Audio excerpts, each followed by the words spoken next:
జయ గురు జయ జయ గురు ఓం గురు జయ గురు జయ జయ గురు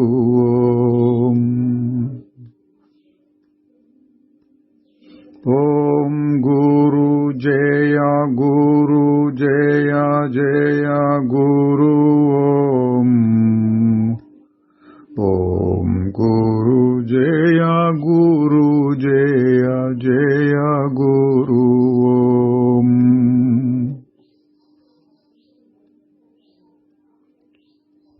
శ్రీ నిసర్గదత్త మహారాజు की జై. నిసర్గదత్త బోధ 6వ భాగంలోనికి వస్తున్నాం. ముందుగా క్రిందటి భాగంలోని ముఖ్య అంశాలు. ఈ ప్రపంచాన్ని మీరు ఎట్లా చూస్తున్నారు అని ప్రశ్నిస్తే,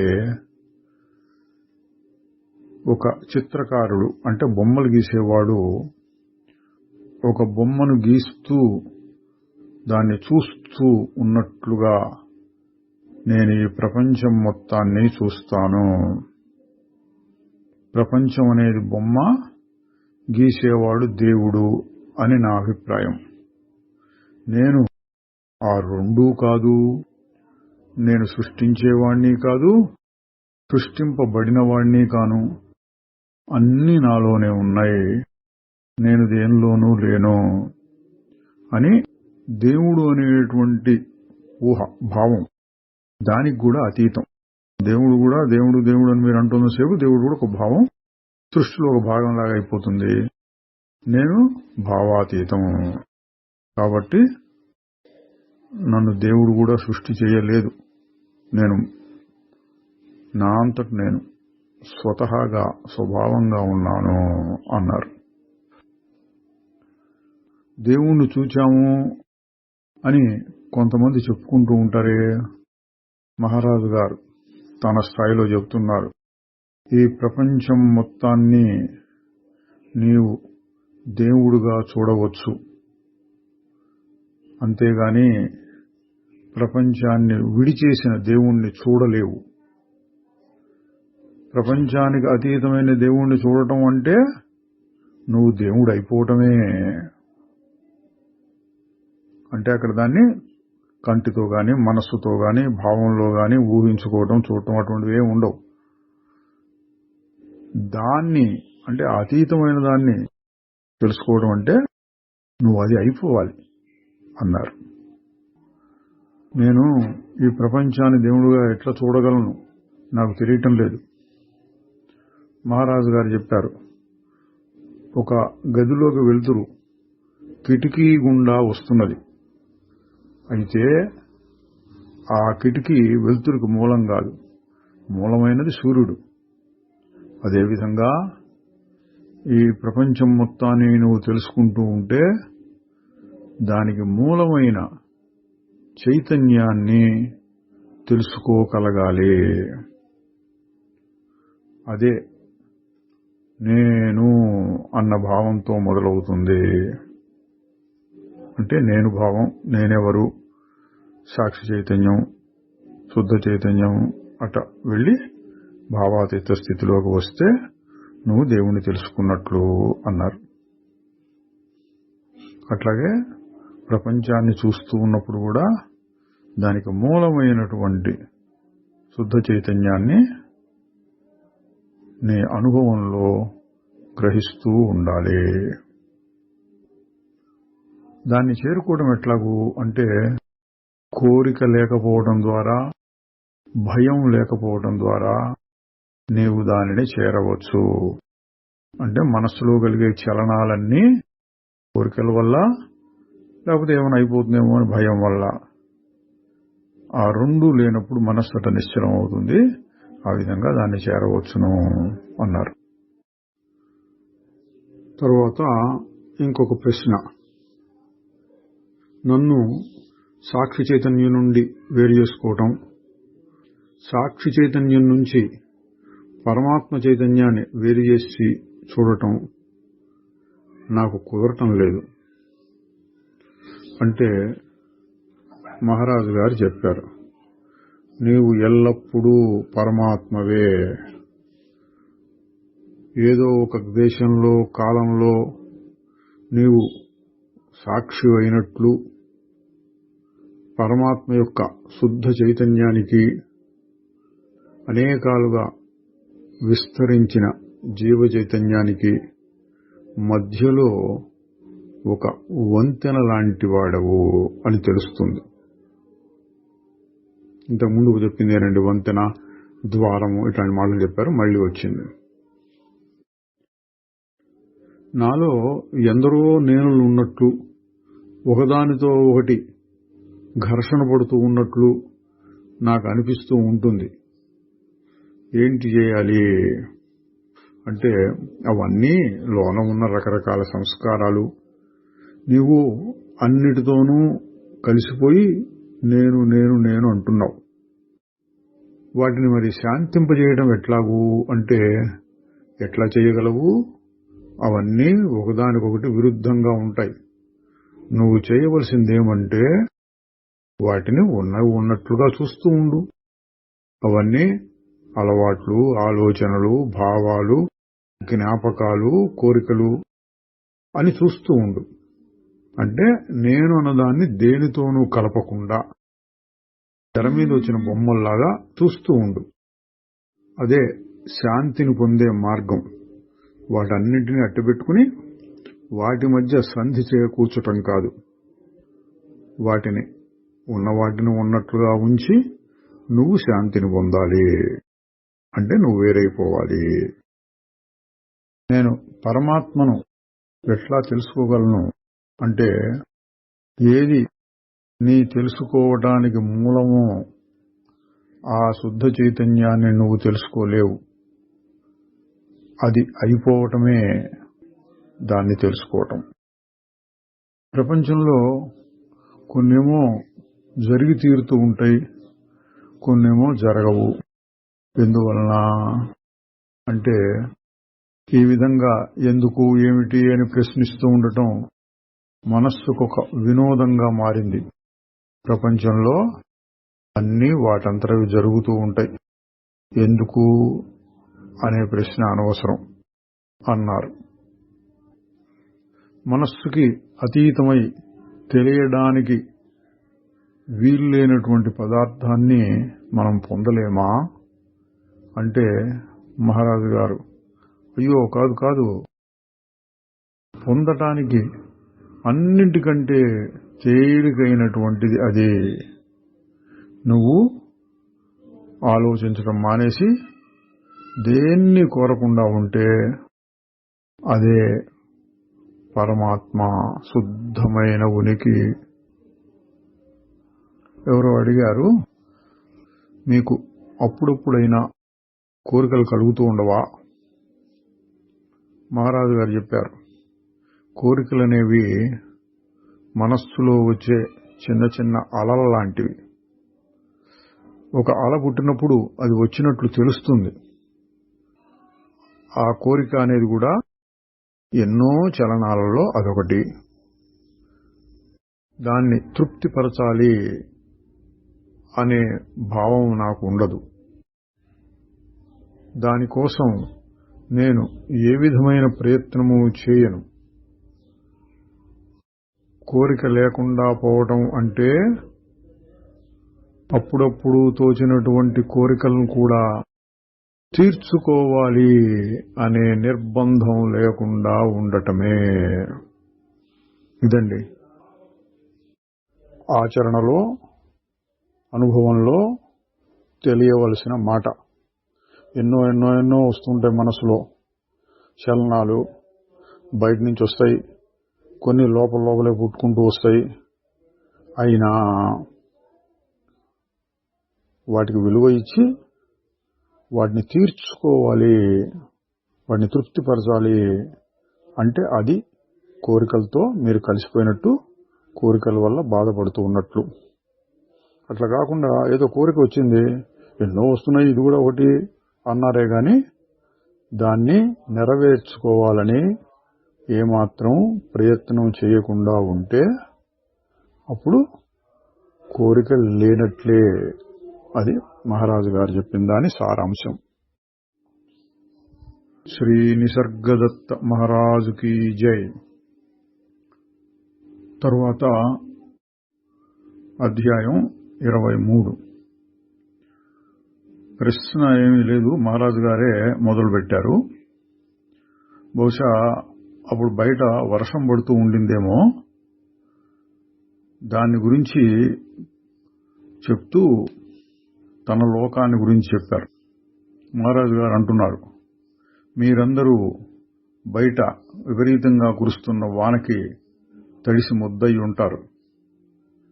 నా లోకంలోనో ఎల్లప్పుడూ చక్కటి వాతావరణమే. అక్కడ రాత్రి గాని పగలు గాని లేవు, వేడి గాని చలి గాని ఉండదు. నాకు ఏ విధమైన సమస్యలు ఉండవు. నా మనస్సు ఎప్పుడూ ఆలోచనల నుండి వేరుగా ఉంటుంది. ఎందుకంటే అందులో, అంటే ఆ మనస్సులో కోరికలు ఉండవు అని వర్షంతో మొదలుపెట్టి నా లోకము అనే దాని గురించి చెప్తున్నారండి. మీ లోకంలో వాన ఉంది, నా లోకంలో లేదు. ఇక్కడ నా లోకం అన్నదానికి ఏమర్థం చెప్పాలండి? మహారాజు గారు శుద్ధమైన, స్వచ్ఛమైన, సర్వాత్మకమైన ఉత్త ఉనికి, దాన్ని మనం పరబ్రహ్మము అనొచ్చు. అటువంటి స్థితి తనది అని దాని గురించి వర్ణిస్తున్నారు. మనకి ఒక శ్లోకం కూడా ఉందండి, ఏదేదో ఉపనిషత్తులో వస్తుంది. నత్ర సూర్యో భాతి నచంద్ర తారకం నేమా విద్యుతో భాంతి కుతోయమగ్ని. అక్కడ సూర్యుడు ప్రకాశించడు, చంద్రుడు ప్రకాశించడు, అగ్ని కూడా ప్రకాశించదు, విద్యుత్ అంటే మెరుపులు కూడా ఉండవు. ఆ కాంతి వల్లనే ఈ కాంతులన్నీ వస్తున్నాయి అని పరమాత్మ యొక్క వర్ణన వచ్చింది. భగవద్గీతలో కూడా అటువంటిది ఉంది. నతద్భాసయతే సూర్యో నశాంకో నపవకః. మహారాజు గారు ఆ స్థితిలో ఉండి చెప్తున్నారు. అక్కడ వాతావరణం ఎప్పుడు చూసినా ఆహ్లాదకరంగానే ఉంటుంది. వాన ఉండదు, వేడి ఉండదు, చలి ఉండదు, ఇక్కడ ఏ విధమైన బాధలు ఉండవు. మనసు ఎప్పుడు స్వచ్ఛంగా ఉంటుంది, అసలు ఆలోచనలే ఉండవు. ఎందుకంటే కొత్త వస్తువు దాన్ని పొందాలి అని లేదు కాబట్టి అన్నారు. ఇది విన్న మీదట ఎవరో ఒక ఆయన మొదలు పెట్టాడు, తర్కంతోటి కొంచెం మొండిగా సాగదీస్తూ ప్రశ్న అడుగుతున్నాడు. మహారాజు గారు ఆయనకు తగినట్లుగా సమాధానం చెప్తారు. చూద్దాం. ప్రశ్న, అక్కడ 2 ప్రపంచాలున్నాయా? మహారాజు గారు, మీ ప్రపంచం తాత్కాలికం, ఎప్పుడూ మారుతూ ఉంటుంది. నా ప్రపంచమో పరిపూర్ణం, శాశ్వతం. మీ ప్రపంచాన్ని గురించి మీరు ఏమైనా చెప్పవచ్చు, నేను దాన్ని జాగ్రత్తగా వింటాను, ఆసక్తితోనే వింటాను. కానీ నాకు మరుపు రాదు. ఏమని? మీ ప్రపంచం నిజంగా లేదు అని, మీరు కలగంటున్నారు అని అన్నారు. అంటే మీరు అడిగే ప్రశ్నలకి సమాధానాలకి అన్నీ మీతో నేను కూడా ఆసక్తితో కలిసి ఉంటున్నాను, కానీ ఇదంతా కళ అనే నాకు అనిపిస్తోంది అన్నారు. ఆయన వదలకుండా అడుగుతున్నాడు, మీ ప్రపంచంలో దేవుడు కూడా ఉండడా? మహారాజు గారు, ఇవన్నీ మనోభావాలే. అటువంటి తేడాలు మీ ప్రపంచంలో ఉంటాయి. అంటే దేవుడు, జీవుడు, మనుషులు, జంతువులు, ఇటువంటి తేడాలు మీ ప్రపంచంలో ఉంటాయి. నా ప్రపంచంలో అటువంటివి ఏవి ఉండవు. నా ప్రపంచం ఒక్కటే, అతి సాధారణమైనటువంటిది. మళ్ళీ ప్రశ్న, అక్కడ ఏమీ జరగదా? మహారాజు గారు, నా ప్రపంచంలో ఏమీ జరగదు. చూడండి ప్రశ్న. ఈయనేమో మహారాజు గారిని కింది స్థాయికి లాగుదామని చూస్తున్నారు, మహారాజు గారేమో తన స్థాయిలో ఉండి మాట్లాడుతున్నారు. ఇట్లాగే ఇంకా చాలా నడిచింది, మనం అక్కడక్కడ చూద్దాం. ప్రశ్న: అటువంటి మీ ప్రపంచం నాకే విధంగా ఉపయోగిస్తుంది? మహారాజు గారు: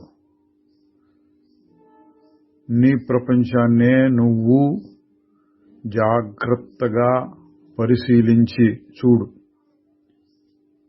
సూక్ష్మంగా పరీక్షించి చూడు. ఏదో ఒక రోజు ఒక్కసారిగా నువ్వు నా ప్రపంచంలోకి వచ్చేస్తావు. అంటే దీని అర్థం ఏంటండి? నేనెవరు అని విచారణ చేస్తూ ఉంటే మొదట్లో అంతఃకరణ స్థాయిలో, తర్వాత సాక్షి స్థాయిలో, తర్వాత శుద్ధ చైతన్యం, తర్వాత భావాతీతం, అట్లా నువ్వు వచ్చేస్తావు నా లోకంలోకి. అదే ఈ విషయాలు విన్నందువల్ల నీకు లాభము అన్నారు. మళ్ళీ ప్రశ్న: దానివల్ల నాకేం వచ్చి ఒరుగుతుంది అన్నాడు. మహారాజు గారు: నీకేమీ రాదు. నువ్వు నీది కాని దానిని వదిలేస్తావు. ఏది వదలటానికి వీలు లేదో, ఏది నీవు ఎన్నడూ పోగొట్టుకోలేదో దానిని పొందుతావు. అదే నీ స్వరూపము.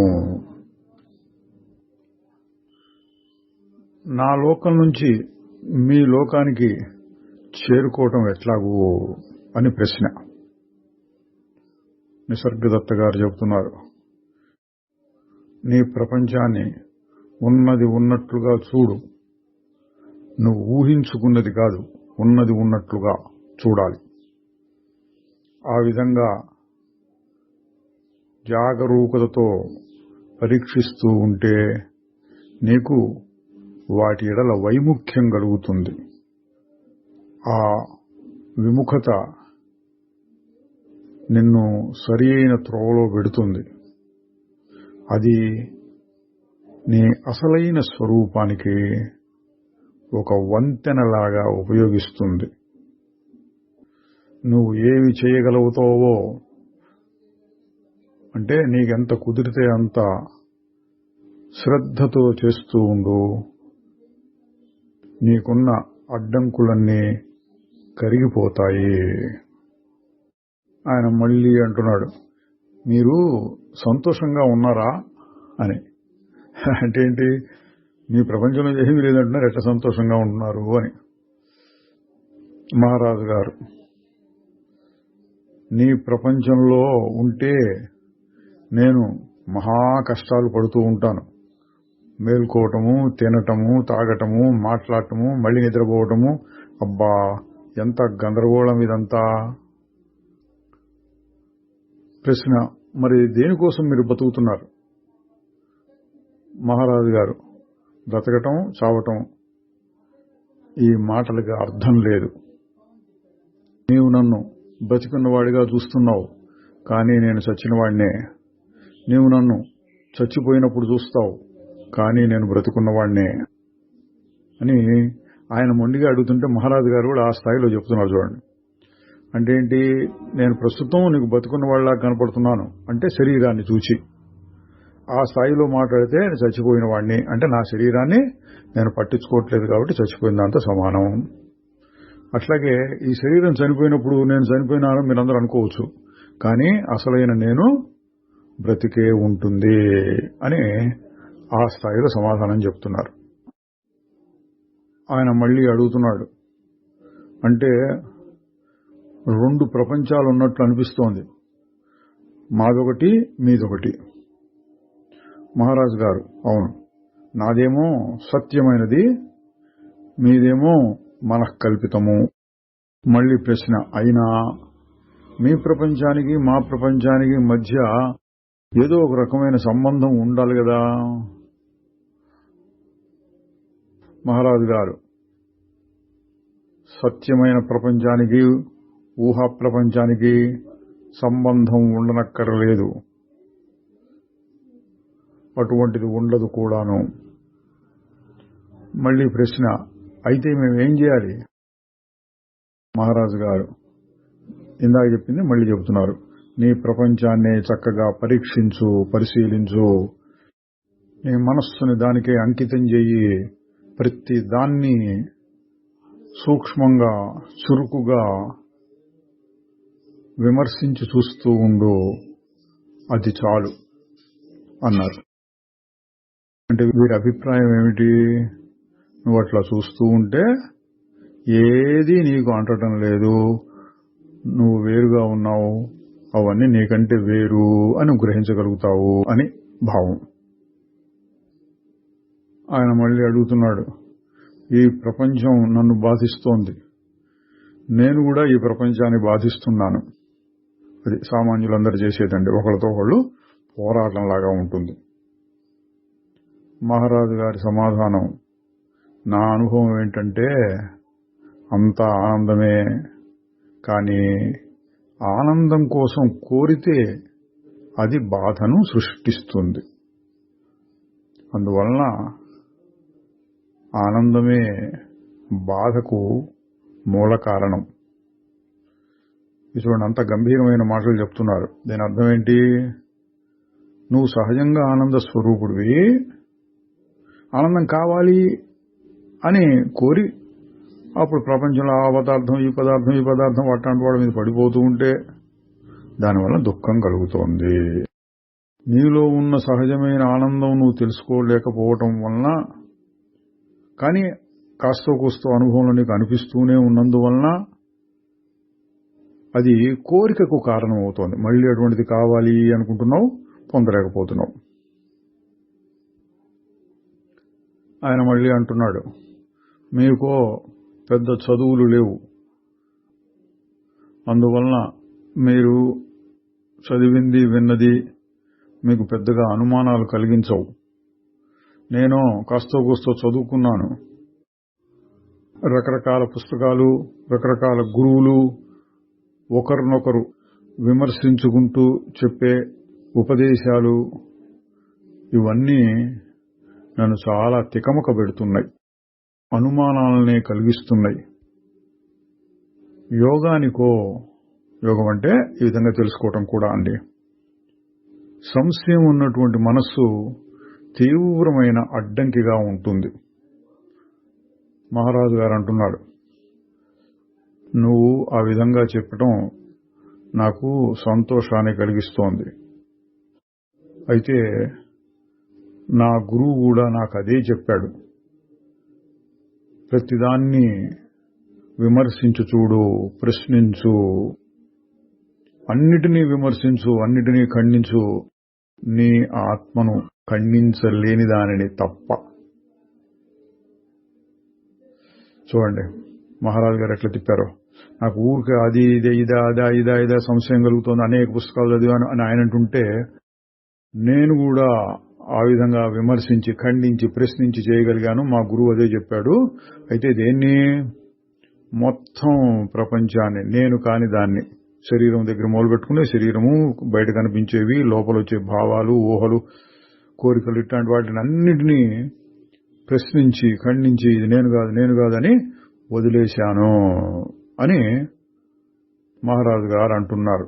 ఇది కూడా ఒక రకమైన ప్రశ్నించే మనస్తత్వమే. మళ్ళీ ఆయన అంటున్నాడు, మీరు చెప్పేదంతా బాగానే ఉంది, కానీ శారీరకంగా గాని మానసికంగా గాని ఏదైనా సమస్య వచ్చినప్పుడు నా మనస్సు మొద్దుబారిపోతుంది, లేదా దాని నుంచి బయటపడాలని ఊరికే కొట్టుకుంటుంది. మహారాజు గారు అంటున్నారు, అయితే ఏంటి దానివల్ల? మనస్సే కదా, అటు మొద్దుగా ఉన్నా లేక ఆరాటంగా ఉన్నా నువ్వు కాదు. నువ్వు ప్రపంచంలోని ఏ పరిస్థితిని మార్చలేవు, వచ్చేపోయే సంఘటనలను మార్చలేవు, కానీ వాటి ఎడల నీకుండే అభిప్రాయాల్ని మార్చుకోగలవు. ముఖ్యంగా కావలసింది ఆ దృష్టిలో మార్పే, సంఘటనలలో మార్పు కాదు. అంటే ఏంటండి? ప్రపంచం దాని ఇష్టం వచ్చినట్టు పోతోంది. నీ దృష్టిలో మార్పు రావాలి. దృష్టిలో మార్పు అంటే ఏంటి? ఇప్పుడు చెప్పిందే. ప్రపంచాన్ని నేను మార్చలేను, దానంతా అది దాని ఇష్టం వచ్చినట్టు జరుగుతోంది. ఊరక చూస్తూ ఉండటం, ఏదో సినిమా చూసినట్టుగా. అటువంటి దృష్టి రావాలి అన్నారు. తరువాత అధ్యాయం 24. ఇందులో సృష్టి, దేవుడు, ప్రళయం, జీవులందరూ ఏమైపోతారు, మోక్షం పొందిన వాళ్ళు ఏమవుతారు, మళ్ళీ ఎట్లా పుడతారు, ఇటువంటి సిద్ధాంతపరమైన ప్రశ్నలు అడిగారు. మహారాజు గారు కూడా తన పద్ధతిలో చెప్పారు. మనం అవన్నీ వదిలేసి ముఖ్య అంశాలు చూస్తాం ఇప్పుడు. ప్రశ్న: దేవుడు, మహాత్ముడు ఇద్దరు ఒకటా లేక రెండా? అంటే పరమాత్మతో ఐక్యం చెందాడు అని చెప్పుకుంటాం కదండి మనం. నేను అన్న మాటను విచారిస్తూ పోయి చిట్ట చివరి మిగిలేటటువంటి భావాతీత స్థితిలో నిలిచినప్పుడు అటువంటి మహాత్ముడికి దేవుడికి తేడా ఏమిటి అని ప్రశ్న. మహారాజు గారు అన్నారు, వారిద్దరూ ఒకటే. మళ్ళీ ప్రశ్న: కాదు, ఏదో కాస్తో కూస్తో తేడా ఉండాలి కదా అని అడిగితే మహారాజు గారు ఒక తేడా చెప్తున్నారు. దేవుడు సర్వకర్త, అంటే అన్నీ చేసేవాడు. జ్ఞాని అకర్త, ఏమీ చేయనివాడు. అయితే దేవుడు నేను చేస్తున్నదంతా అని చెప్పడు. అవన్నీ ప్రకృతి సిద్ధంగా వాటంతా జరుగుతూ ఉంటాయి. జ్ఞానియో ఇదంతా దేవుడు చేస్తున్నాడు అనుకోవచ్చు. అంటే ఏంటండి, కొద్దిపాటి తేడా ఏం చూపించారు అంటే, అడిగేవాడు దృష్టిలో చెప్తే అన్నిటినీ చేసేవాడు దేవుడు, ఏమీ చేయకుండా ఊరకు చూసేటటువంటి వాడు జ్ఞాని. దీన్నే ఇంకా గట్టిగా ప్రశ్నిస్తే కొన్ని సందర్భాల్లో చెబుతారు, అసలు దేవుడు చేయటం లేదు, నువ్వు చేయట్లేదు, నేను చేయట్లేదు, అసలు ఇంతమంది లేరు, ఇదంతా స్వప్నం, అసలు సృష్టి జరగలేదు, ఇట్లా కూడా చెప్పొచ్చు. తర్వాత మరొక ప్రశ్న: దేవుడు ఒక వ్యక్తి కాదా? అంటే మనలాగానే ఈ ప్రపంచాన్నంతా సృష్టి చేయటం అనేటటువంటి ఒక పని నేను చేస్తున్నాను అహంకారాన్ని పెట్టుకున్నటువంటి ఒక వ్యక్తిలాగానేనా అని. మహారాజు గారు: నిన్ను నీవు ఒక వ్యక్తిగా భావించుకున్నంత వరకు ఆయన అంటే దేవుడు కూడా వ్యక్తియే. అంతా నేనే అని నువ్వు చూచినప్పుడు అన్నీ ఆయనే అని చూడగలుగుతావు. మళ్ళీ ప్రశ్న: మన ధోరణి మార్చుకుంటే ప్రపంచం మారుతుందా? ధోరణి అన్న దృష్టి అన్న, మనం చూసే దృష్టిని బట్టి. మహారాజు గారు: ఆ దృష్టియే అసలైన సత్యం, అంటే చూసే విధానం, సర్వం బ్రహ్మమయం అన్న దృష్టి.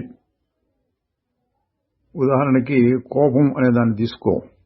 ఒక్కోసారి నేను చాలా కోపంగా ఉంటాను, ఈ గదిలో అటు ఇటు తిరుగుతాను, కానీ అప్పుడు కూడా నేనెవరు అన్నది నాకు తెలుసు. నేను శుద్ధమైన ఉనికినని, జ్ఞానము ప్రేమ కలిగిన ఒక చైతన్య కేంద్రమని నాకు తెలుసు. ఆయన ఊరుకోకుండా మళ్ళీ అడుగుతున్నాడు, అయినా మీరు అప్పుడప్పుడు కోపంగానే ఉంటారు కదా? మహారాజు గారు చెబుతున్నారు, కోపం అనేది వచ్చింది, నేనెవరూ తెలియంగానే అందులో లీనమైపోయింది. ఇదంతా ప్రకృతి, అంటే గుణములు ఆడుకుంటుంటే వస్తాయి అవన్నీ. నేను వాటితో కలిసినప్పుడు నేను వాటికి బానిసగా అయిపోతాను. నేను వేరుగా ఉండి చూస్తే నేను వాటికి యజమానినవుతాను. అంటే అప్పుడప్పుడు ఈ కోపం మొదలైన వస్తూ ఉంటాయి, పోతుంటాయి. ఆకాశంలో మబ్బు వచ్చింది, పోయింది. పొగలొచ్చింది పోయింది, రాత్రి వస్తుంది పోతుంది, వర్షం వచ్చింది పోయింది. ఈ విధంగా కోపం వచ్చింది పోయింది. అట్లా కాకుండా కోపం వచ్చింది ఏం చేద్దాం, ఇప్పుడు ఎవరిని ఏం చేద్దాం అన్నట్లుగా ఆలోచిస్తూ దానెంబడి పడిపోతే అప్పుడు దానికి బానిసనైపోతాం. అది చెప్పినట్టు వింటాం. అట్లా కాకుండా వచ్చింది పోతుంది అన్న దృష్టితో చూస్తే అది మన్నేమీ చేయలేదు. అప్పుడు నేను దానికి యజమానినవుతాను.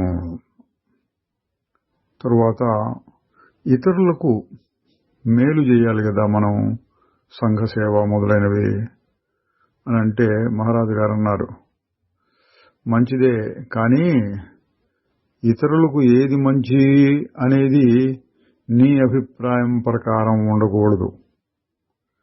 ఇతరులకు ఏది మంచో నిర్ణయించేవాళ్ళు కొంచెం ప్రమాదకరమైన వ్యక్తులే అన్నారు. చాలా మంది ఇది మంచి పని, ఇది మనం చేయాలి, సంఘంలో మార్పు తీసుకురావాలి చేసేవాళ్ళు చాలా మంది ఉంటారు. కానీ వాళ్ళ దృష్టి ఏంటి, ఇది మంచిది కాబట్టి ఈ విధంగా చేయాలని. ఇంకా కొందరు సరిగ్గా దీనికి వ్యతిరేకమైనది, అది మంచిది అది చేయాలి అని అంటారు. ఉదాహరణకి ప్రపంచంలో ఎన్ని మతాలు ఉన్నాయనుకోండి, ఏ మతం వాడు ఆ మతం, ఇది మా మంచి మతం, అందరినీ ఈ మతంలోకి తీసుకొస్తే చాలా గొప్ప మేలు చేసినట్టు అవుతుంది ప్రపంచానికి అనుకుంటాడు. మరి ఇంకొక మతం వాడు అదే అనుకుంటాడు. అప్పుడు ఇద్దరికి ఘర్షణ. అది మహారాజు గారు చెప్పింది. నీ అభిప్రాయం ప్రకారం ఇతరులకు గొప్ప చేయాలి, ఇతరులకు మేలు చేయాలి అనుకుంటే అది చాలా ప్రమాదకరమైనది. మరి ఏం చేయాలి అంటే, ఊరకుంటే ఆ ప్రకృతి లేక ఈశ్వరుడు ఎట్లా నడిపిస్తే అట్లా నడవాలి. తరువాత ఇంకొక ప్రశ్న, మన యథార్థమైన ఉనికి ఎల్లప్పుడూ మనతోటే ఉంటుంది అని మీరు చెప్తూ ఉంటారు. మరి దాన్ని మేము ఎందుకు గుర్తించలేకుండా ఉన్నాము? మహారాజు గారు, నిజమే, నువ్వు ఎల్లప్పుడూ పరమాత్మ స్వరూపమే, కానీ నీ దృష్టి అంతా రకరకాల వస్తువుల మీద కేంద్రీకరింపబడుతోంది. ఇప్పుడు భౌతికమైనవి అట్లాగే మానసికమైన వస్తువుల మీద. ఆ వస్తువు నుండి మరలి మరొక వస్తువు మీద నిలిపే మధ్య సమయంలో నీ శుద్ధమైన ఉనికి ఉంటుంది. అందరూ జాగ్రత్తగా గమనించాలండి. కొత్త విషయమేం కాదు, యోగ వాసిష్టం మొదలైన వాటిలో వచ్చింది. లఘువాక్య వృత్తి శంకరాచార్యులు వారు చెప్పింది అందులో ఉన్నది. మనం కూడా చాలాసార్లు చేసి చూస్తూ ఉంటాం. మనస్సు ఒక పదార్థం మీద నిలిచి ఆ పదార్థాన్ని ఆలోచిస్తూ ఉంటుంది. తరువాత దాన్ని ఆపి మరొక పదార్థం మీదకి వెళ్తుంది. మధ్యలో ఏముంది అంటాడు, అది నీ స్వరూపమే. దీన్ని బాగా గుర్తించడం కోసం మనమే కల్పించుకోవచ్చు రెండు పదార్థాలు, ఒకసారి దీని మీద ఒకసారి దాని మీద దృష్టి. కావాలంటే ఇట్లా కూర్చొని కాసేపు ఈ గోడను చూడొచ్చు, మళ్ళీ ఆ కిటికీని చూడొచ్చు, మధ్యలో ఏముంది అని పెట్టుకోవచ్చు. అంతకంటే తేలికైంది మనం చేస్తూ ఉంటాం, చాలా మందికి తెలుసు అది. అయినా ముఖ్యమైన విషయం కాబట్టి మళ్ళీ చెప్పుకుంటున్నాం. ఓం ఓం ఓం. రెండు శబ్దాలకు మధ్య ఏముంది? ఇప్పుడు ఆగిపోయి చూస్తున్నప్పుడు ఏముంది? ఈ విధంగా నీ యొక్క ఉనికిని గుర్తించవచ్చును అని మహారాజు గారు చెప్పారు.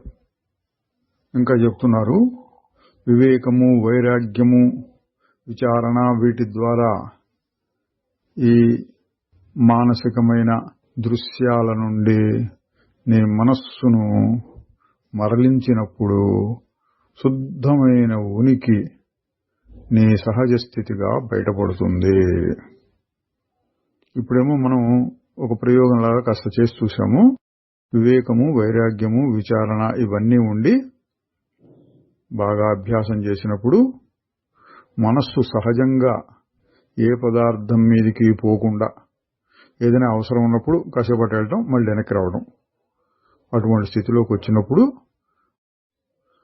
అది నీ సహజ స్థితియే అని నీకు తెలుస్తుంది. తరువాత భేదభావన అంటే నేను వేరు, ప్రపంచం వేరు, దేవుడు వేరు, ఇట్లా రకరకాలుగా దృశ్యమంతా ఉన్నది అనేటువంటి భావన నుంచి బయటపడటం ఎలాగా అని ప్రశ్న.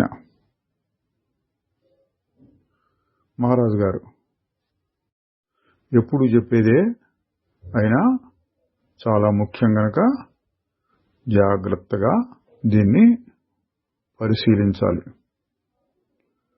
నీ మనస్సును నేను భావం మీద పెట్టడం ద్వారా, నేను ఫలానా ఫలానా అనే దాన్ని వదిలించుకోవటం ద్వారా నేను సాక్షిని మాత్రమే అనే భావం నిలుస్తుంది.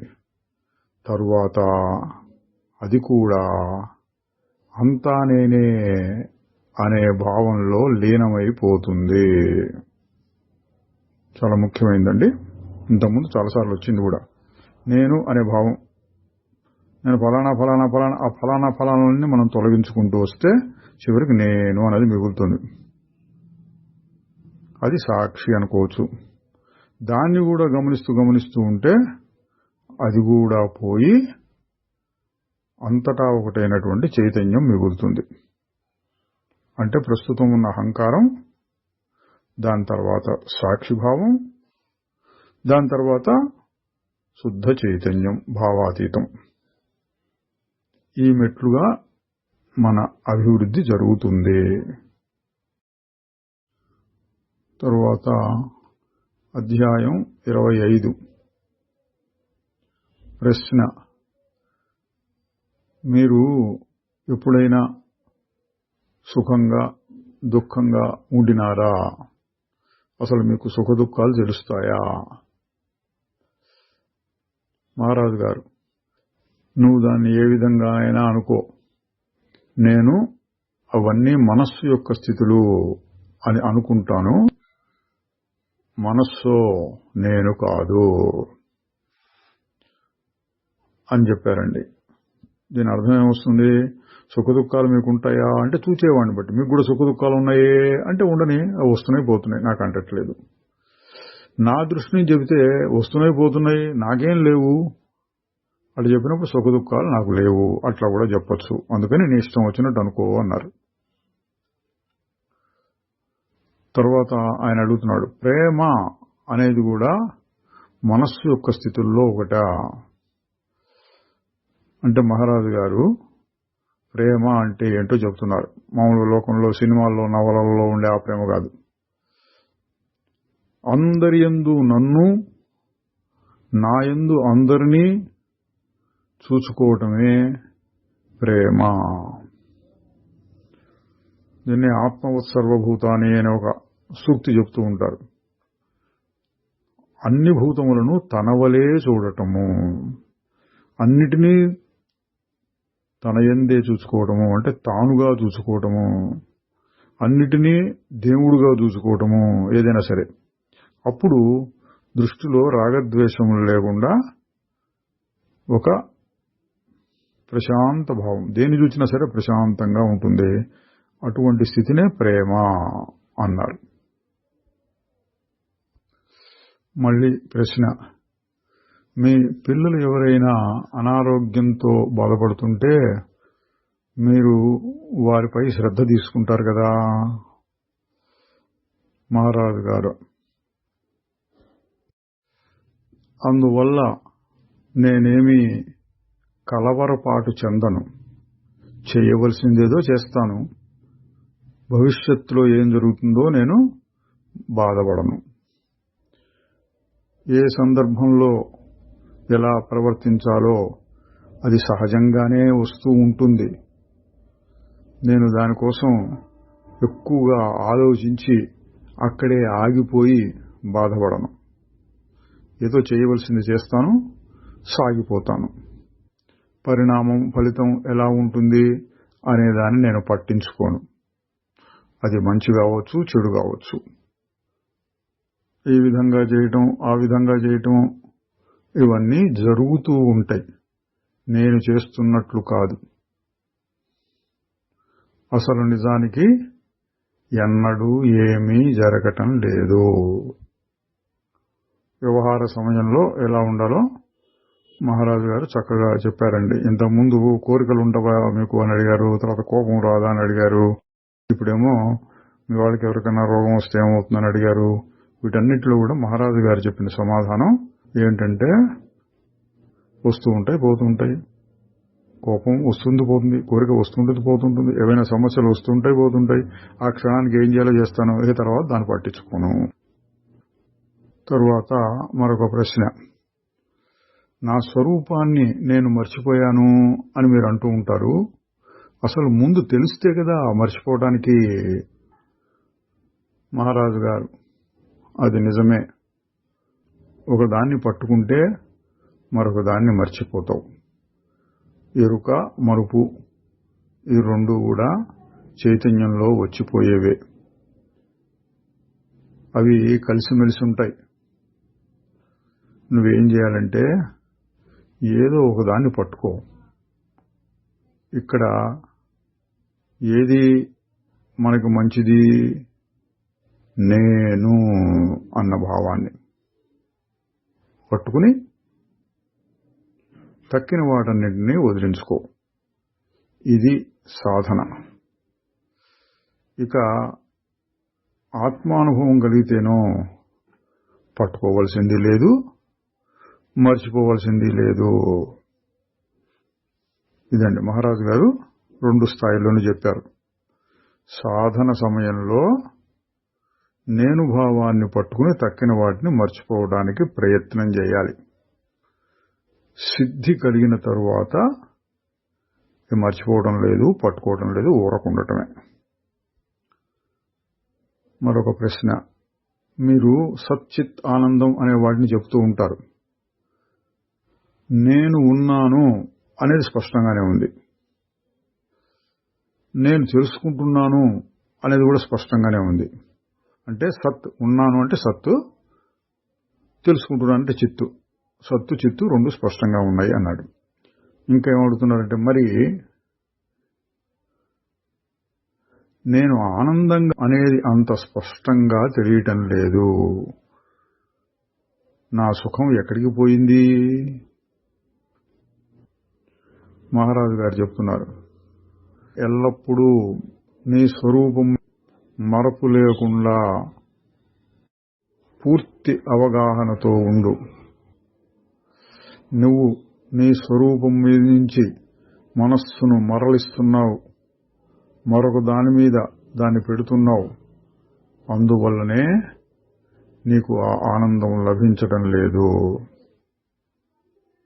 అంటే మనం చెప్తుంటాం చూడండి, ఆగి చూడు అని. అప్పుడప్పుడు మనం సాధనలాగా చేస్తూ ఉంటాం. మనసు బాగా ఆగితే అప్పుడు ఆనందం కూడా తెలుస్తుంది. సత్తు చిత్తు మాత్రమే కాదు, ఆనందం కూడా నా స్వరూపం. అట్లా ఊరకుంటేనే హాయిగా ఉంది అని నీకే తెలుస్తుంది. సాధన చేసి చూడు అన్నారు. తరువాత అధ్యాయం 26. ఒక ఆయన చెప్తున్నాడు, ఈ ప్రపంచమంతా ఒక యోగ పాఠశాలలాగా ఉంది. యోగులు త్యాగం చేసి దేన్ని పొందాలి అనుకుంటున్నారో దాన్నే ఒక సాధారణ వ్యక్తి భోగం ద్వారా పొందాలి అనుకుంటున్నాడు. అంటే ఏంటంటే సుఖం, ఇద్దరు సుఖమే. త్యాగం ద్వారా సుఖం పొందాలని యోగి, భోగం ద్వారా సుఖం పొందాలని సాధారణ వ్యక్తి అనుకుంటున్నారు అని ఈయన ఒక ఉపన్యాసంలాగా చెబుతున్నాడు. భోగి అనేవాడు అసలు తనకేం కావాలో తెలియకుండా సుఖం కోసం వెతుకుతున్నాడు. యోగి అన్నవాడు అట్లా కాకుండా తెలుసుకుంటూ ఒక పద్ధతి ప్రకారం వెతుకుతున్నాడు. అదే తేడా అని ఇంకా పెద్ద ఉపన్యాసంలాగా చెప్పాడండి ఆయన. దాని మీద మహారాజు గారు అన్నారు, యోగులు కూడా భోగులవుతూ ఉంటారు, భోగులు కూడా యోగులవుతూ ఉంటారు అని. ఎందుకట్లా అని అడిగాడు ఆయన.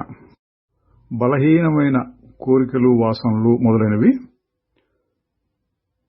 తనను తాను పరిశీలించుకుంటూ ధ్యానం మొదలైనవి చేయటం ద్వారా తీసివేయగలుగుతాం. కొన్ని బాగా బలమైనవి, లోతుగా పాతుకుపోయినటువంటివి, వాటిని తీసేయడం కష్టం, అనుభవిస్తే గాని తీరవు. అయితే ఆ అనుభవం ఇచ్చే ఫలాలు తీయగానైనా ఉండొచ్చు, చేదుగానైనా ఉండొచ్చు. తేడా ఏంటంటే యోగుల యొక్క జీవితం అంతా ఒకే ఒక కోరికతో నిండి ఉంటుంది, సత్పదార్థాన్ని కనుగొనాలి అని. భోగికి ఎన్నో శాఖలుగా ఉంటుంది బుద్ధి. యోగి అయిన వాడు కూడా అచ్చగా అక్కడే నిలబడలేక వాసనలు బాగా బలంగా ఉంటే ఒక్కొక్కసారి భోగిగా కావచ్చు, మళ్ళీ యోగిగా అవుతూ ఉంటాడు అని కూడా అన్నారు. ఆయన మళ్ళీ ఇంకొక ప్రశ్న అని సిద్ధాంతపరంగా అడుగుతున్నాడు. బ్రతకాలి అనేటువంటి కోరిక మహాబలవంతమైనది అన్నాడు. మహారాజు గారు బ్రతకాలి అనే కోరిక కంటే కూడా ఆ కోరిక నుండి విముక్తిని పొందాలి అనే వాసన ఇంకా బలీయమైనది అన్నారు. అందరికీ ఇట్లా ఆలోచించి తెలుసుకునే శక్తి ఉండకపోవచ్చు, కానీ మహారాజు గారు చాలా లోతుగా చూసి చెప్తున్నారు. కోరికనే చాలా బలవంతంగా వచ్చి అందరి చేత పనిచేస్తూ ఉంటుంది. కానీ ఏదో ఒక అవస్థలో ఆ కోరికల్ని అధిగమించి అంతకంటే ఉత్తమమైన సుఖాన్ని పొందాలి అని కూడా అనిపిస్తుంది కదా. ఈ అనిపించటం ఇది కూడా ఒక కోరికే అయినప్పటికీ ఇతర కోరికల కంటే కూడా బలంగా ఉండి యోగులను ఆ విధంగా ప్రేరేపిస్తుంది అన్నారు. ఇంకా ఏంటంటే చాలా మంది యోగులు సూర్యోదయాన్ని చూచి ఇదే మధ్యాహ్నం అనుకునేటట్లుగా క్షణికంగా కలిగిన ఏవో ఒక అనుభవాన్ని చూసుకుని అదే ఆత్మ సాక్షాత్కారం, ఆత్మసిద్ధి అనుకుని తాము కలిగిన కొద్దిపాటి జ్ఞానాన్ని కూడా గర్వం చేత పాడు చేసుకుంటారు. ఇక్కడ వినయము, మౌనము అనేవి సాధకులకు చాలా అవసరం. ఎంత అభివృద్ధి పొందిన వారైనా సరే వినయంగానే ఉండాలి. బాగా పక్వం చెందిన జ్ఞాని మాత్రమే మనస్సును వదిలేసి దాని ఇష్టం వచ్చినట్టు దాన్ని పోనీయగలుగుతాడు. ఇది ఒక సూక్ష్మమైన విషయం, సాధకులందరూ గ్రహించవలసినది. మనస్సు దాని ఇష్టం వచ్చినట్టు పోనీ నీకంటది కదా అని చెప్తూ ఉంటారు. అది 100% నిజం. ఆ స్థితిలో ఉండగలిగితే వాడు ధన్యుడు, మహాత్ముడు, జ్ఞాని. కానీ ఏం జరుగుతుంది? ఆ స్థితిలో ఉండలేక మళ్లీ దేహాభిమానం అనే స్థితిలోనే ఎక్కువగా ఉంటూ నాకు ఆత్మానుభవం కలిగిందిలే అని తనకు తాను నచ్చజెప్పుకుంటూ ఉంటే వాడింకా పైకి రాలేడు, అంటే అభివృద్ధి చెందడు. కాబట్టి ఎప్పటికప్పుడు ఒక రకమైన వినయంతో, అంటే నాకేదో కలిగింది, గొప్ప స్థితి కలిగింది అనే గర్వం లేకుండా ఇంకా ఇంకా ముందుకెళ్తూ ఉండాలి. ఇంకా చెప్తున్నారు, అందువలన లోన ఉన్న కాయ బాగా పక్వం అయ్యే వరకు క్రమశిక్షణ, ఆ శుద్ధ చైతన్యంలో నిలబడి ఉండటానికి ప్రయత్నం జరుగుతూ ఉండాలి. అంటే మనస్సును వదిలేయనట్టం కాదు, మనస్సును వదిలేసి శుద్ధ చైతన్యాన్ని పట్టుకునే స్థితిలో ఉండాలి.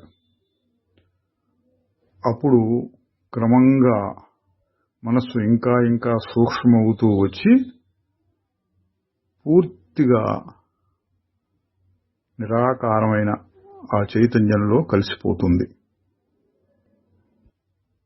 ఆ ప్రశ్నలు ఆయన ఇంకా ఇంకేవో చాలా చెప్పాడు. తర్వాత ఒక మాట అన్నాడు, నేను అతి సాధారణమైన వ్యక్తిని. మహారాజ్ గారు దాని మీద చెప్తున్నాడు, నువ్వు చాలా సంక్లిష్టమైన గూఢమైన వ్యక్తివి, నిన్ను అర్థం చేసుకోవడం కష్టం. నేను అతి సాధారణమైన వ్యక్తిని నీతో పోల్చుకుంటే. నేను ఏదిగా ఉండాలో అదిగానే ఉన్నాను. వెలుపల అనే తేడాలు లేకుండా ఉంటాను. నాది నీది అనేది, మంచి చెడు అనేది, ప్రపంచం ఏమిటి అనేది ఏమీ లేకుండా నేను ఉంటాను. అందువల్ల నేనే అతి సాధారణమైన వ్యక్తిని అన్నారు. తరువాత అధ్యాయం 27. ఇప్పుడు చెప్పిన విషయం మీదనే మరికొంత సాగదీశారు.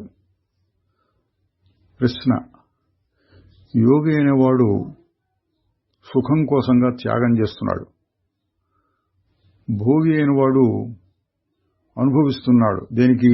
త్యాగం నేర్చుకోవడం కోసం. మాటల గారిడిగా చెప్పారండి. అంటే భోగి అయిన వాడు అనుభవించి అనుభవించి అనుభవించి ఎప్పటికో త్యాగానికి వస్తాడు. యోగి అయిన వాడు ముందే త్యాగం చేసి ఆత్మానందం కోసం చూస్తూ చూస్తూ ఉంటాడు. మహారాజు గారు అన్నారు, అయితే ఏమిటి, యోగిని యోగంలో ఉండమను, భోగిని భోగంలో ఉండమను, నీకేంటి అన్నారు. ఆయన మళ్లీ వదలకుండా సిద్ధాంతపరమైన చర్చలు ఇట్లా ఉంటాయి. నాకు భోగుల యొక్క మార్గమే బాగుంటుందని అనిపిస్తోంది. యోగి అయినవాడు పచ్చి మామిడికాయలు వంటివాడు. దాన్ని ముందే చెట్టు నుండి కోసి పండబెట్టాలని చూస్తే అంత మంచి పండుగా తయారు కాదు. యోగి అటువంటి వాడు. ఇక చెట్టుకే వదిలిపెట్టిన మామిడికాయ పూర్తి పరిమాణానికి పెరిగి మంచి రంగు, రుచి, వాసన చూపిస్తుంది. అందువలన భోగియే కాస్త నయము అని నాకు అనిపిస్తోంది. కానీ ఎందుకునో యోగులకి యోగానికి మెప్పు కలుగుతూ ఉంటుంది, భోగాన్నేమో అందరూ నిరసిస్తూ ఉంటారు అని తన అభిప్రాయాన్ని తెలియజేశాడు. మహారాజు గారు అడిగారు, ఎందుకు అట్లా అంటున్నావు? ప్రశ్నించిన ఆయన చెప్తున్నాడు, నేను చాలా మంది యోగుల్ని గమనించాను. వాళ్ళు ఎంతో ఎంతో పరిశ్రమలు చేస్తూ ఉంటారు. వాళ్ళకి గొప్ప అనుభవాలు కలిగిన తర్వాత కూడా అందులో ఏదో లోపం ఉన్నట్లే అనిపిస్తుంది. వాళ్ళు ఎక్కువ సమయాన్ని సమాధులు మొదలైన వాటిలో గడుపుతూ ఉంటారు. వాళ్ళు మాట్లాడినప్పుడు కూడా ఓ శాస్త్రవాక్యాలే చెప్పినట్టుగా ఉంటుంది. మహారాజు గారు, బాగుంది, చాలా చెప్పావు. నీ అభిప్రాయంలో యోగి అన్నవాడు తన అభ్యాసంలోనే ఇరుక్కుపోయినాడు, భోగి అన్నవాడు బాగా వెలసిల్లుతున్నాడు, అంతేనా? నీ దృష్టిలో భోగి చాలా గొప్పగాను మంచి ఆసక్తికరంగానూ ఉన్నవాడు, కానీ యథార్థం అది కాదు. యోగి సూక్ష్మంగా పదును పెట్టిన కత్తిలాగా ఉంటాడు. ఎందుకంటే లోతుగా సాఫీగా అనేక పొరలను చీల్చుకుంటూ అసత్యాన్ని దాటుకుంటూ తన యథార్థ స్వరూపంలోకి వెళ్ళాలి. యోగి తన ఆత్మను మాత్రమే సేవిస్తూ ఉంటాడు. భోగులది బహిర్ముఖమైన వృత్తి, ప్రవృత్తి అంటారు. యోగులది నివృత్తి. నివృత్తి మార్గానికి రావాలి అంటే ముందు ప్రవృత్తి ఉండాలి. ఆ రకంగా భోగులు కూడా శ్రమ పడతారు. కానీ ఈ విషయాలన్నిటి మీద నువ్వు పరీక్షలు నిర్వహించి మార్కులు వేయటం అనేది చాలా ఎబ్బెట్టుగా ఉన్నది అని మహారాజు గారు యోగుల్ని ఎందుకు కొంచెం గొప్పగా చూస్తారో తెలియజేశారు. ఇవంతా ఊరికే సిద్ధాంతపరమైన ఉండి ఊరికే విని వదిలేద్దాం. ఆయన ఇంకా అడుగుతున్నారు, అద్వైతం చాలా ఆనందంగా ఉందని అంటుంటారు మహారాజు గారు. ఆ ఆనందం నిజానికి గొప్ప ప్రశాంత స్థితి. సుఖము దుఃఖము అనేవి కర్మల వలన కలిగే స్థితులు, మంచి చెడులు పుణ్యపాపాల వల్ల వచ్చే స్థితులు. ఇది కూడా గమనించవలసిన విషయం అండి. ఆత్మానందం బ్రహ్మానందం అనేది బ్రహ్మాండంగా ఉంటుంది, ఎట్లాగో ఉంటుంది, బుర్ర పట్టదు, బుర్ర పగిలిపోవచ్చు అన్నట్లు ఊహించుకోకూడదు. అదేంటంటే ప్రశాంత స్థితి. దానికి మంచి ఉదాహరణ ఏంటంటే గాఢ నిద్ర. ఇంకొంచెం తేడా ఏం చెప్పాలి అంటే గాఢ నిద్రలోనేమో తెలియకుండా వస్తుంది, దాని జ్ఞాపకాలు ఎట్లాగో మిగులుతున్నాయి, కానీ అనుభవించే స్థితిలో అంత మంచి చురుకుతనం ఉండదు. యోగులకి చురుకుతనం కలిగినటువంటి ప్రశాంత స్థితి ఉంటుంది. ఆహా, ఇది ప్రశాంతం కదా అని అనిపిస్తుంది. అది తేడా. అంతేగాని ఏదో కొత్త రకమైన స్థితి, స్వర్గంలో ఇట్లా ఉంటుంది, బ్రహ్మలోకంలో ఇట్లా ఉంటుంది, ఆ రకమైనటువంటి అనుభవాలు ఆనందాలు కావు. ఇంకొక ప్రశ్న, నేను అది అనే సూత్రం లేక మంత్రం యథార్థం కాదా? మహారాజు గారు ఏదైనా నిర్ధారణ చేస్తే అది మానసికమైనటువంటి స్థితి. అది అన్న స్థితిలో నేను అన్నది ఉండదు. నేను అన్నది మొదలవుతున్నప్పుడు అది అనేది ఉండదు అని కొంచెం గంభీరంగా చెప్పారండి. దీని అర్థం ఏంటంటే నేనది అనుకుంటూ ఉంటే అది కేవలం మనస్సులో భావం మాత్రంగా ఉంటుంది. నేను అన్న భావాన్ని పట్టుకొని నేను కాని దాన్నంతా తొలగిస్తూ పోతే నేను అనే భావం కూడా పోయి అది అన్న భావం మిగులుతుంది. ఇది సాధన పద్ధతిలో అనుభవం పొందవలసింది. ఊరికే నేనది అనుకుంటుంటే అది కూడా ఒక మాట మాత్రమే అన్నట్లుగా చెప్పారు.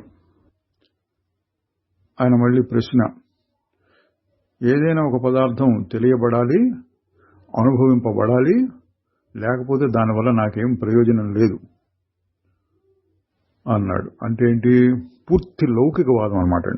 ఒకదాన్ని తెలుసుకుని దాన్ని గ్రహించి దగ్గర తెచ్చుకుని అనుభవిస్తే అప్పుడు నాకు గదా నాకు సుఖం అని లౌకికవాదం లాగా చెప్పాడు.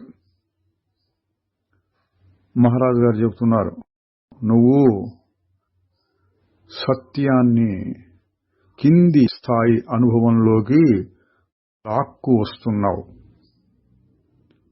అది అన్ని అనుభవాలకి ఆధారం. నిజానికి ఏ అనుభవానికైనా అదే పునాది. అనుభవం అనేది మనస్సు యొక్క ఒకానొక స్థితి. ఉనికి అనేటువంటిది అటువంటి స్థితి కాదు. దీని అర్థం ఏంటండి? లోకంలో అన్ని పదార్థాలని తెలుసుకుంటూ అనుభవిస్తూ ఆనందించినట్లుగా సత్పదార్థాన్ని అనుభవించటం కుదరదు. అది అనుభవాలన్నిటికీ మూలమైనటువంటి అనుభవం. దాన్ని అసలు అనుభవం అని కూడా అనటానికి లేదు, ఉత్త ఉనికియే. దాన్ని పట్టుకోవాలి అని చెప్తున్నారు. మళ్ళీ ప్రశ్న, అయినా ద్వైతము ఉన్నది, దుఃఖము ఉన్నది, సహాయం కూడా కావాలి, ఇది కళ లాంటిదే అని కొట్టిపడేస్తే దానివల్ల ప్రయోజనం ఏముంటుంది? మహారాజు గారు చెప్తున్నారు, కల నుండి మేల్కొలిపేవాడు కూడా కలలోనే ఉంటాడు. ఆ మేల్కొలిపేవాడు కల అంతమవుతోంది అనటానికి సూచన. ఏ కళ కూడా శాశ్వతంగా నిలబడదు. అంటే నువ్వు చేసే సాధన గాని, గురువు గాని, శాస్త్రాలు గాని ఇవన్నీ కళలో అగుపడి కళలోనే నిన్ను మేల్కో మేల్కో అని చెప్తున్నాయి అని అర్థం. తరువాత అధ్యాయం 28. ప్రశ్న: నేను ఒక దూరదేశం నుంచి వస్తున్నాను. నాకు కొన్ని ఆంతరంగికమైన అనుభవాలు కలిగినాయి. వాటిని సరిచూచుకోవాలి అనుకుంటున్నాను మీ దగ్గర అన్నాడు. నేను కూడా మంచి సాధన చేసి సిద్ధిని పొందిన వాళ్ళలాగా కనపడుతున్నాడు. ఆయన మాటలను బట్టి చూస్తే తెలుస్తుంది. మహారాజు గారు అన్నారు, అట్లాగే నువ్వెవరో నీకు తెలుసా? ఆయన, నేను ఈ శరీరం కాదు అని తెలుసు, అట్లాగే మనస్సు కూడా కాదు. మహారాజు గారు, అట్లా ఎందుకు అంటున్నావు? నేను ఈ శరీరము అని నాకు అనిపించడం లేదు. నేను ఈ ప్రదేశం మొత్తం నిండినట్లుగా అనిపిస్తోంది. ఇక మనస్సు సంగతో దాన్ని నేను ఎప్పుడంటే అప్పుడు స్విచ్ ఆన్ స్విచ్ ఆఫ్, అంటే పని చేయడము చేయకుండా ఉండటం రెండింటినీ అధీనంలో పెట్టుకున్నాను. అందువలన నేను మనస్సు కాదు అని కూడా అనిపిస్తోంది. అంటే ఏంటండి, మనస్సు వస్తోంది పోతోంది. అవసరమైతే దాంతో కలిసి ఉంటున్నాను, లేకపోతే దాన్ని వదిలేసి నేను వేరుగా ఉంటున్నాను అని చెప్పాడు. మంచి అనుభవం కలిగిన వానిలాగా ఉన్నాడు. మహారాజు గారు మళ్ళీ చెప్తున్నారు, నువ్వు ఈ ప్రపంచం అంతటా ఉంటున్నానన్నావు. అప్పుడు నువ్వు ప్రపంచం కంటే వేరుగా ఉన్నట్లు అనిపిస్తుందా, లేక నువ్వే ప్రపంచమా? ఆయన, రెండును. కొన్ని సమయాల్లో నేను మనస్సు కాదు, శరీరము కాదు, అంతటా నిండి అన్నిటినీ చూచేటటువంటి ఒక నేత్రంలాగా ఉంటుంది. అంటే మనం చెప్పుకునే సర్వసాక్షి, విశ్వసాక్షి అనే మాటలు సరిపోతాయండి దీనికి. అంతటా ఉండి అన్నిటినీ కలిపి అన్నిటినీ ఒక బొమ్మలాగా చూస్తాం. అన్నిటినీ కలిపి చూడు, అంతా ఒక బొమ్మ అన్న పద్ధతి అనమాట. ఇంకా కొంచెం లోతుగా వెళ్ళి చూస్తే అన్నీ నేనే, ప్రపంచము నేను అంతా ఒకటే అయిపోయింది అనిపిస్తుంది. మహారాజు గారు అంటున్నారు, చాలా బాగుంది. కోరికల సంగతి ఏమిటి, నీకేమైనా అనిపిస్తూ ఉంటాయా? ఆయన, అవి వస్తూ ఉంటాయి కొద్దిసేపు పైన. ఇది కూడా మంచి లక్షణం అండి. మహారాజు గారు, వాటిని నువ్వేం చేస్తావు ప్రశ్నించిన ఆయన, నేను వాటిని ఏం చేయగలను? అవి వస్తాయి, అవే పోతాయి. శరీరము మనస్సు ఆ కోరికల్ని తీర్చుకోవడంలో ఉన్నట్లు ఒక్కొక్కసారి చూస్తూ ఉంటాను. మహారాజు గారు, ఎవరి కోరికల్ని తీర్చుకోవడం ప్రశ్నించిన ఆయన, అదంతా ప్రపంచంలోని ఒక భాగం. చూడండి, నా కోరిక అనకుండా కోరికలు, శరీరము మనస్సు కోరికలు తీర్చుకోవడం అంతా కూడా ప్రపంచంలో ఒక భాగం. అవన్నీ చెట్లు, మబ్బులు లాంటివి. అంటే ఆకాశంలో వచ్చిపోయి మబ్బుల్లాగా వస్తున్నాయి, పోతున్నాయి. తీర్చుకోవడం అనేది కూడా అవే చేసుకుంటున్నాయి, నేను కాదు అన్నట్టు చెప్తున్నారు. మహారాజు గారు, అందులో నీకేమైనా కొంత కొరత అనిపిస్తోందా? ఆయన, ఎందుకట్లా ఉండాలి? అవన్నీ వాటి మానాన ఉంటున్నాయి, నేను నా పద్ధతిలో నేను ఉంటున్నాను. ఆ కోరికలు రావటం పోవటం నన్ను ఏ విధంగా మారుస్తాయి? మనస్సు యొక్క పరిస్థితిని మారిస్తే మార్చొచ్చు. మహారాజు గారు మళ్ళీ చాలా బాగుంది.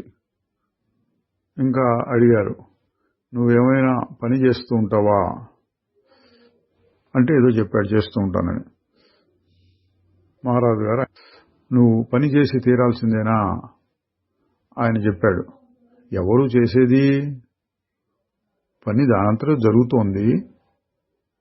మహారాజు గారు ఆయన మెచ్చుకుంటూనే అన్నారు, నువ్వు ఇటువంటి స్థితిలోనికి ఎట్లా వచ్చావు? ఆయన శ్రీ రమణ మహర్షి గారి బోధనల్ని నన్ను ఈ మార్గంలో ప్రవేశపెట్టినాయి. తర్వాత డగ్లస్ హార్డింగ్ అనే ఆయన నాకు ఈ విధానంలో నేనెవరు అనే సూత్రం మీద ఎలా అభ్యాసం చేయాలో చూపించారు. మహారాజు గారు, నీకు కలిగిన అనుభవం ఒక్కసారిగా వచ్చిందా లేక క్రమంగా వచ్చిందా? ఆయన, అది ఒక్కసారిగా వచ్చింది. ఎప్పుడో మర్చిపోయింది అకస్మాత్తుగా గుర్తొచ్చినట్లుగా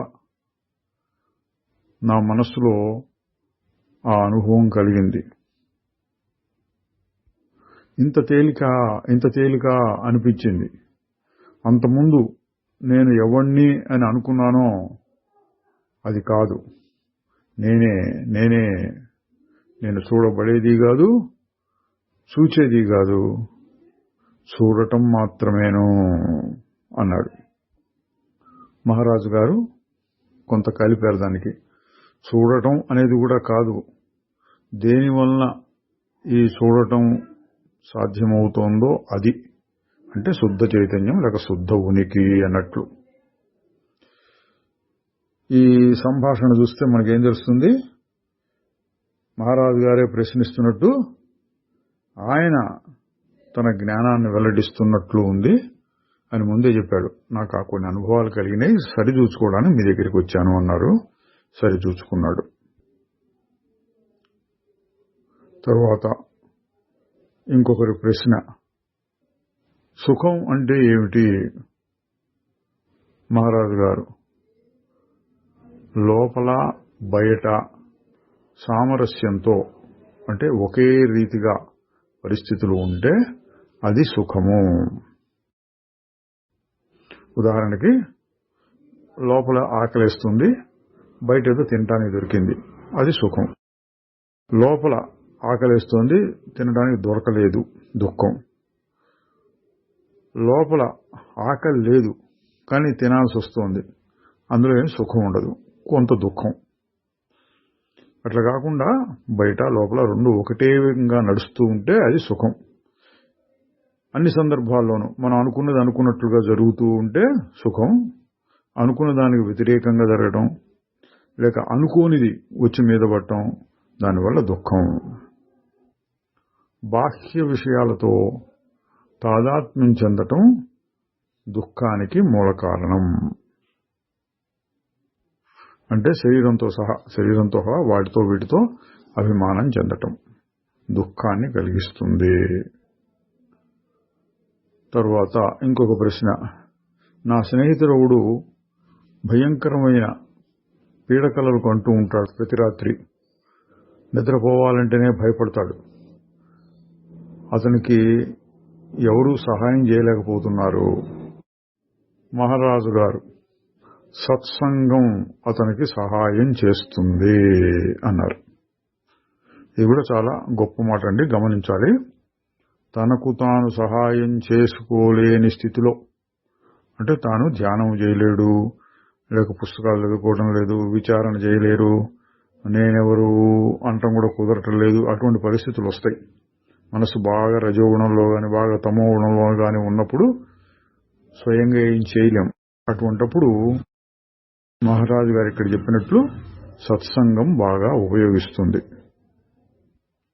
ఆయన మళ్ళీ అడిగాడు, అటువంటి సంఘం, సత్పురుషుల యొక్క సంఘం అంత తేలికగా దొరకదు.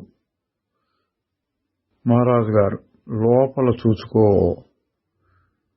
నీ ఆత్మయే నీకు ఉత్తమమైన స్నేహితుడు.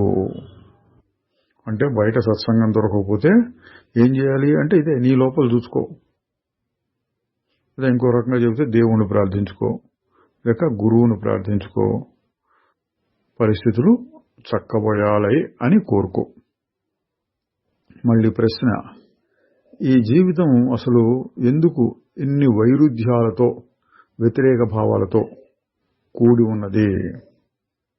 మహారాజు గారు, అది మన మనస్సులో ఉండే గర్వాన్ని బద్దలు కొట్టడానికి పనికొస్తుంది.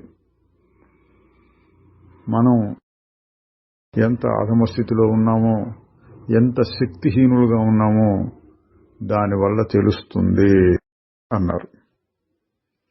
ఇది కూడా ఒక గొప్ప విషయమేనండి.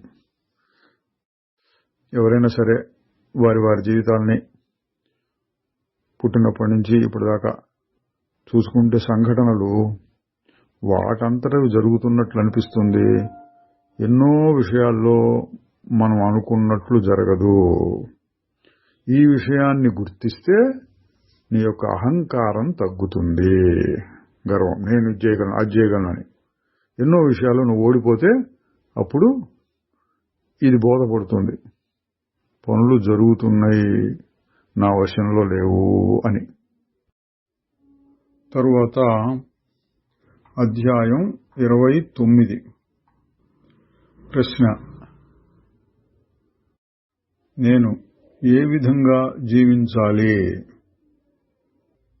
మహారాజు గారు, నేను అన్నదాన్ని పట్టించుకోకుండా ఉండాలి. ఇక్కడ నేనంటే శరీరము, మనస్సు అనండి. నాకు ఇది కావాలి, అది కావాలి, నేను, నాకు అని ఒక స్వార్థం లేకుండా ఉండటం అనే అర్థంలో చెప్తున్నారు. అట్లా ఉండటం కోసం నీవు నీ స్వరూపాన్ని తెలుసుకోవాలి. అది జయింపరానిది, నిర్భయమైనది. ఎల్లప్పుడూ దానికి ఓటమి అనేదే ఉండదు.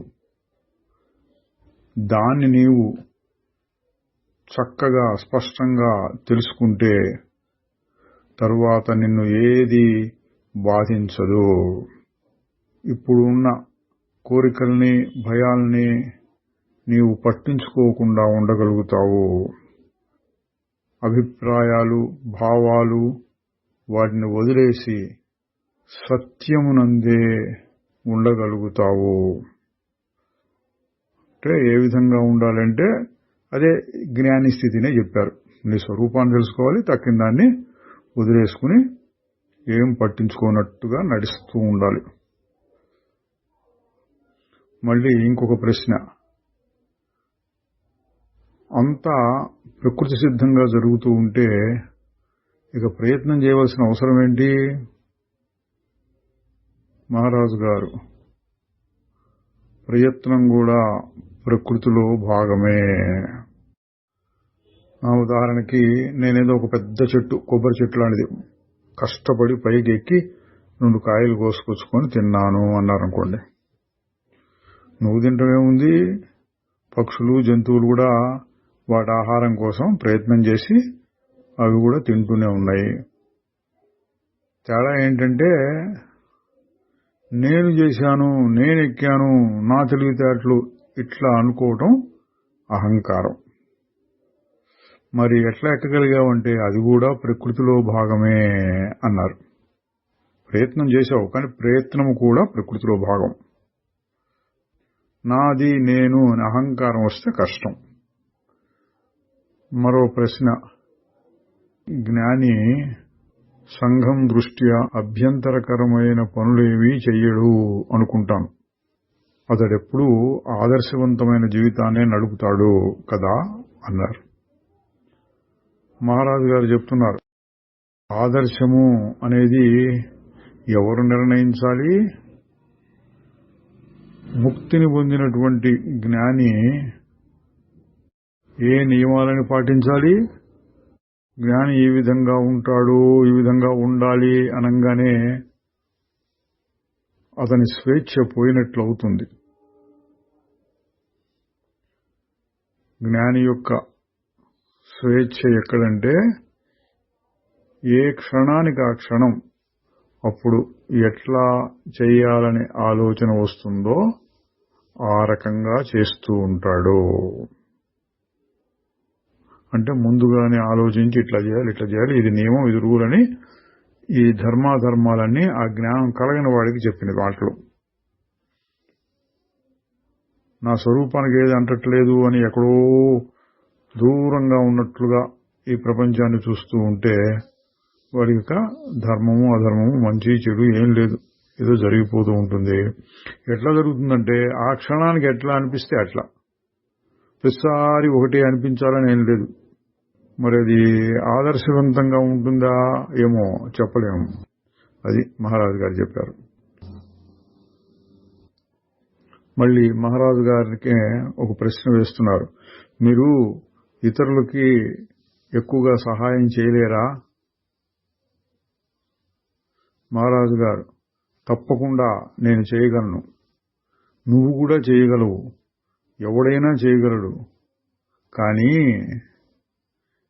లోకంలో బాధ అనేటువంటిది మళ్లీ మళ్లీ పుట్టుకొస్తూనే ఉంటుంది. మనిషిలోనే ఉన్న బాధలకు గల మూలాలని మనిషి త్రెంచి వేసుకోలేడు.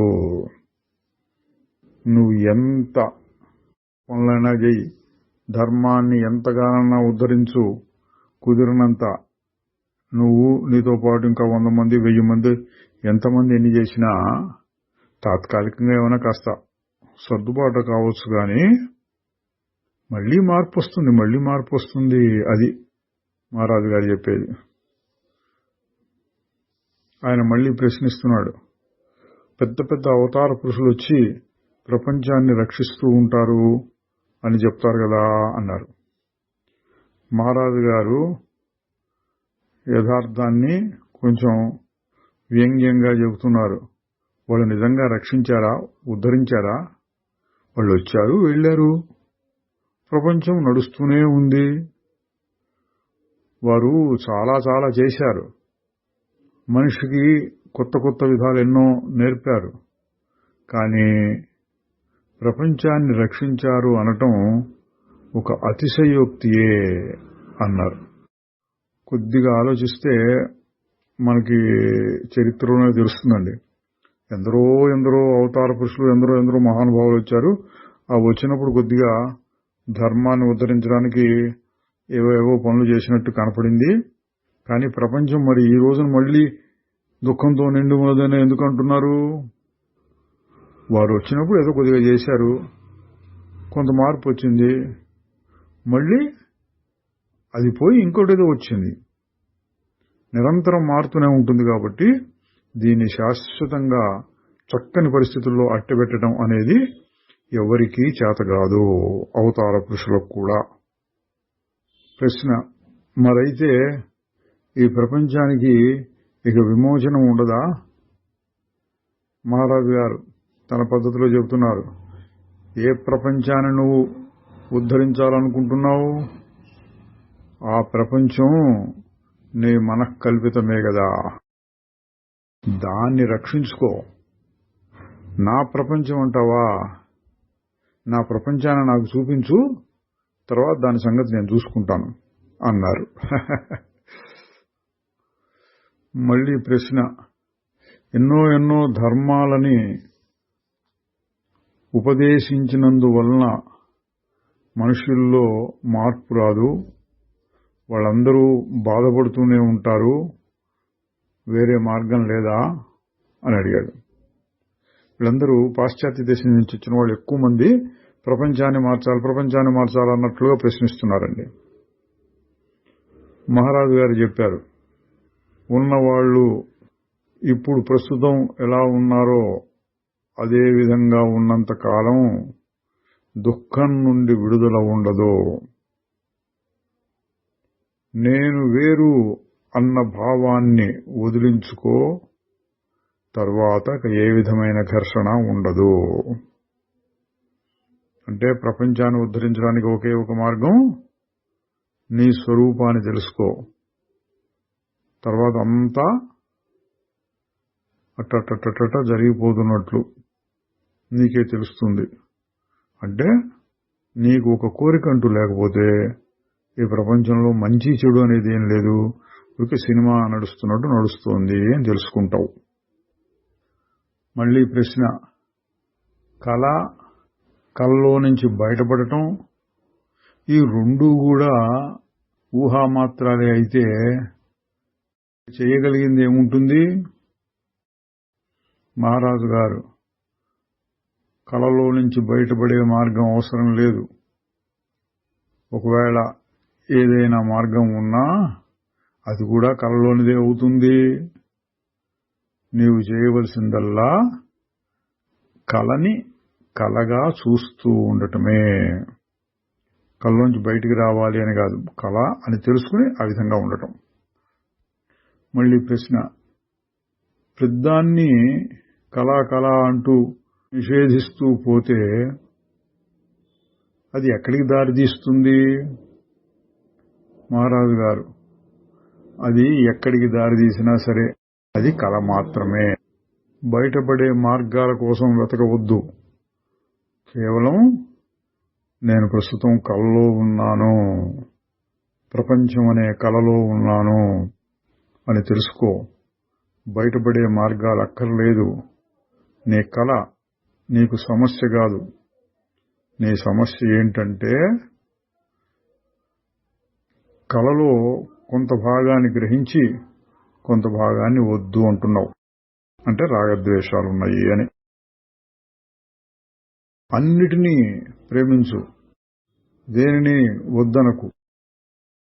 కళను కళగా చూస్తే అంతే చాలు, ఇంకేమీ చేయక్కర్లేదు. అంటే ప్రస్తుతం ప్రపంచం ఒక కళ లాంటిది కనిపిస్తోంది అంటే దీన్ని తీసివేయడానికి నువ్వేం చేయక్కర్లా, ఇది కళ అని తెలుసుకుంటే చాలు అంటున్నారు. శ్రీ నిసర్గదత్త మహారాజుకి జై. చిదానంద రూప శివోహం శివోహం.